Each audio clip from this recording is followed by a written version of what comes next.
नमस्कार, तपाईहरुलाई स्वागत गर्न चाहन्छु बिजनेस स्टुडियोको यो पोडकास्टभित्र। विशेष गरी देशको अर्थतन्त्र, समाज र मुलुकको समृद्धिको विषयमा आज हामीले कुराकानी गर्नका लागि एकजना युवा व्यक्तित्वलाई निम्त्याएका छौं, जसले देशलाई सुन्दर बनाउने सपना देख्नु भएको छ, जसले यो माटोमा धेरै सुन्दर फूलहरू फुलाउने संकल्प बोक्नु भएको छ। श्रम संस्कृति पार्टीका युवा लिडर, डायनामिक व्यक्तित्व बैकुण्ठ दाहालज्यूलाई म स्वागत गर्छु। यहाँलाई स्वागत छ। धन्यवाद सर। आराम हुनुहुन्छ? एकदम आराम। तपाईले नेतृत्व गरिरहनु भएको छ युवाहरूलाई, हैन?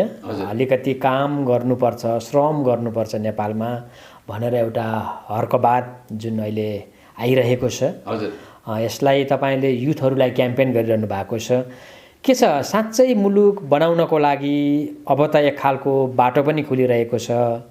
देशमा नयाँ प्रधानमन्त्री सहित नयाँ जुझारु टिमहरू आएका छन्, हैन?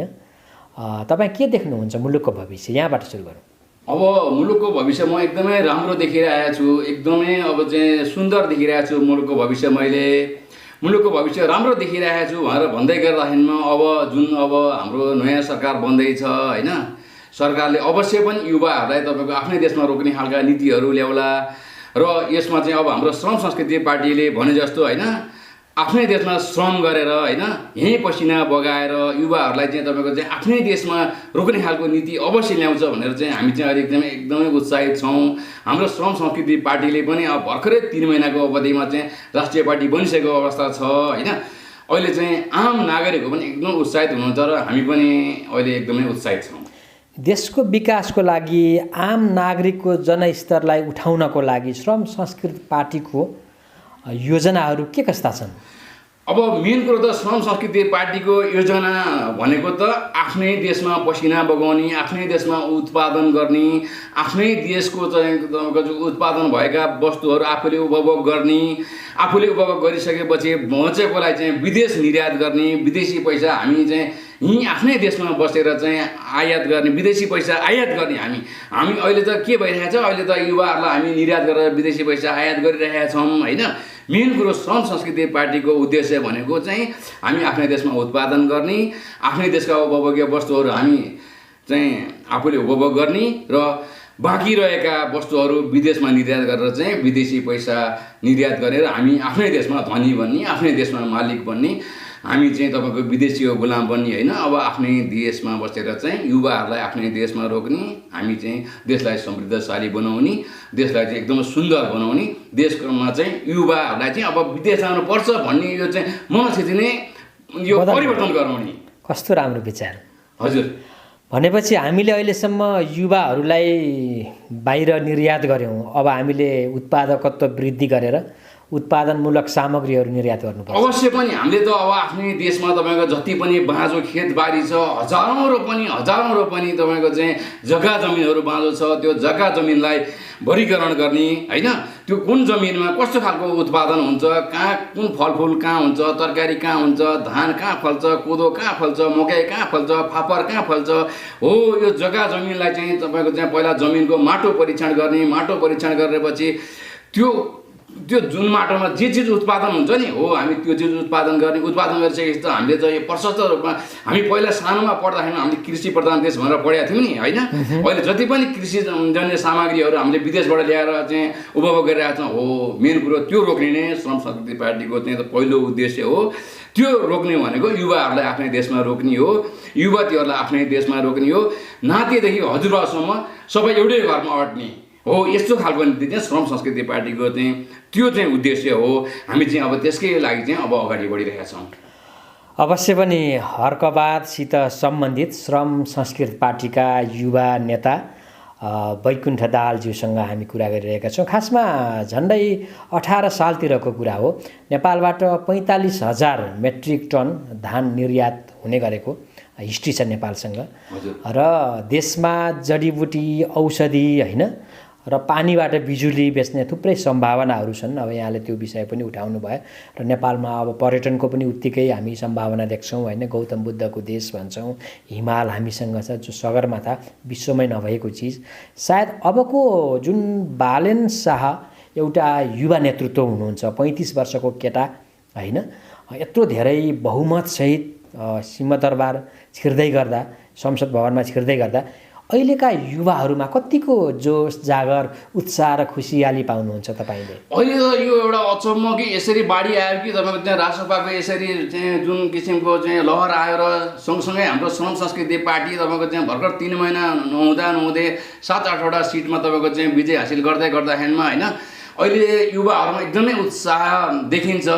तपाईँ जहाँ जानुहोस् युवाहरूलाई भेट्नुहोस्, अब त केही होला छ, आफ्नै देशमा चाहिँ केही गर्न सकिन्छ भन्ने खालको चाहिँ एकदमै युवाहरूमा चाहिँ त्यो हुटुटी बढेको देखिन्छ। तपाईँले अघि नै भन्नुभयो, देशबाट चाहिँ पहिला हामी यसरी चाहिँ निर्यात गर्थ्यौँ, अहिले हामी चाहिँ आयात गरेर खाइरहेका छौँ। म अहिले चुनावकै सिलसिलामा धादिङका कुना कन्दरासम्म पुग्दाखेरिमा के छ भनेदेखि हाम्रो धादिङमा पनि अथाह सम्भावनाहरू छ। हाम्रो धादिङमा रुबी भ्याली, रुबीको खानीदेखि लिएर गएर फलामको खानी, जस्ताको खानी, हेर्नुहोस् धादिङमा अथाह सम्भावनाहरू छ। हो, यो 77 जिल्लामा चाहिँ विभिन्न किसिमका यी प्रकृतिबाट चाहिँ हामीले लिन सक्ने चाहिँ अथाह सम्भावनाहरू छ। यसको अध्ययन हुन सकेका छैन, केही पनि हुन सकेका छैन।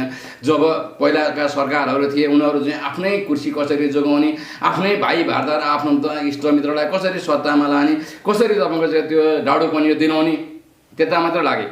तर के छ त भनेदेखि अहिले जुन अब यो नयाँ सरकार बन्दैछ र उहाँहरूले चाहिँ अब विज्ञबाट चाहिँ हामी चाहिँ सरकार बनाउँछौँ, संसदहरूलाई चाहिँ तपाईँको नीति बनाउने ठाउँमा राख्छौँ भन्नुभएको छ होइन। यसले गर्दाखेरिमा चाहिँ युवाहरूमा एकदमै उत्साह पलाएको छ। अब जति पनि विदेशमा भए, मेरो विचारमा विदेशमा भएका चाहिँ अब चाहिँ जति युवाहरू हुनुहुन्छ उहाँहरू पनि विदेश फर्कँदै हुनुहुन्छ, स्वदेश फर्कँदै हुनुहुन्छ।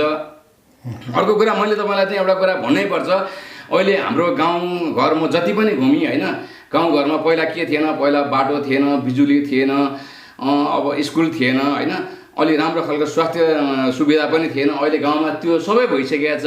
अनि मैले तर मान्छे त छैन, मान्छे छैन गाउँमा। हो, गाउँमा युवाहरू छैन।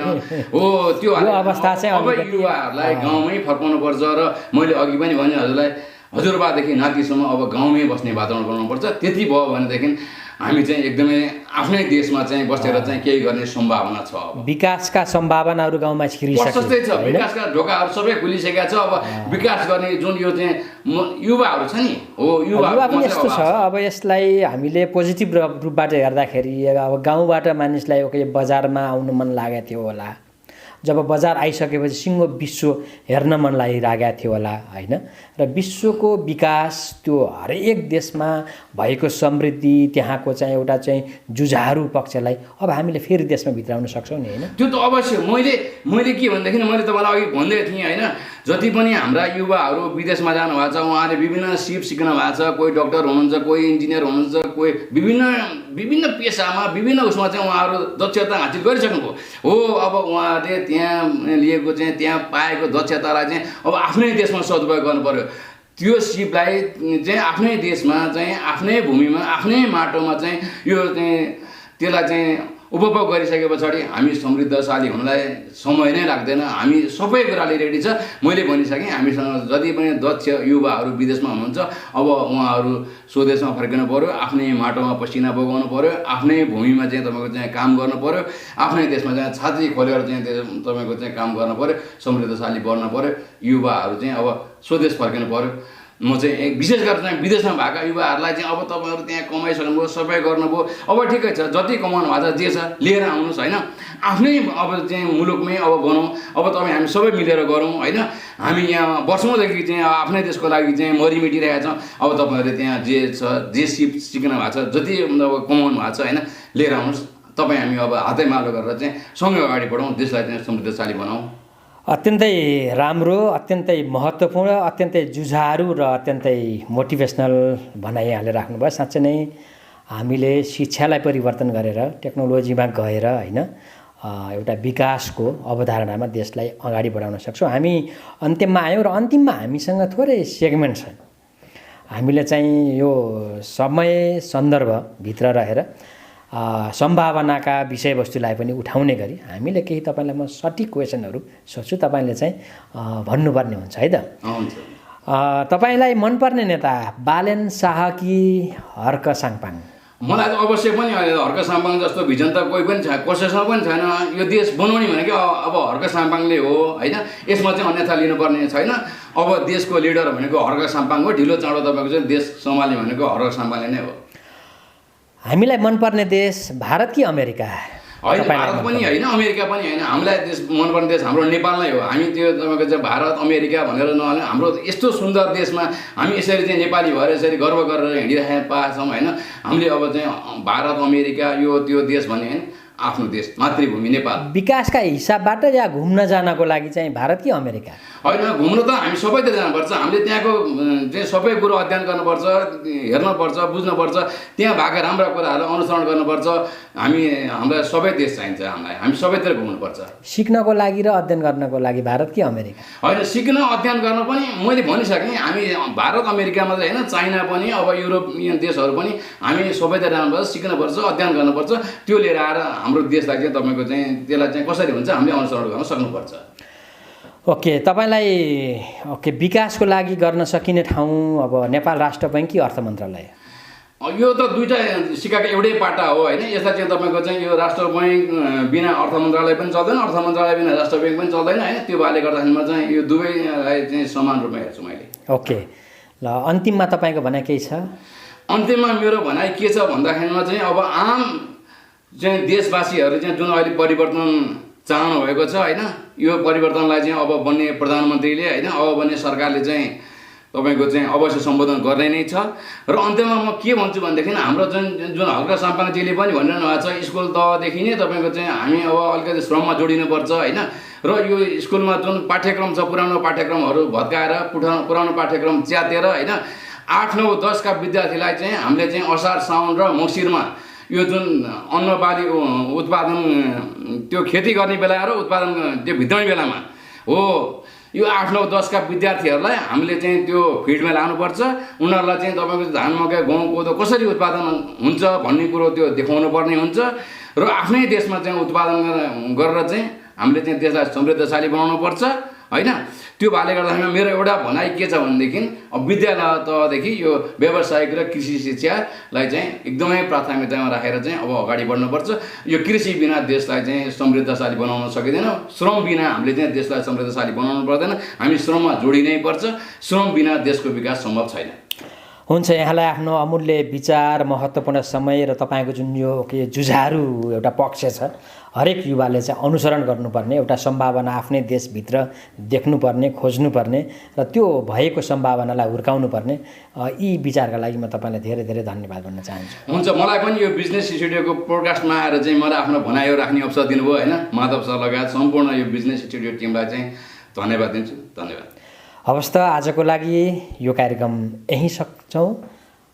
हवस् त, आजको लागि हाम्रा अतिथिसँगै म पनि बिदा हुन्छु। नमस्ते।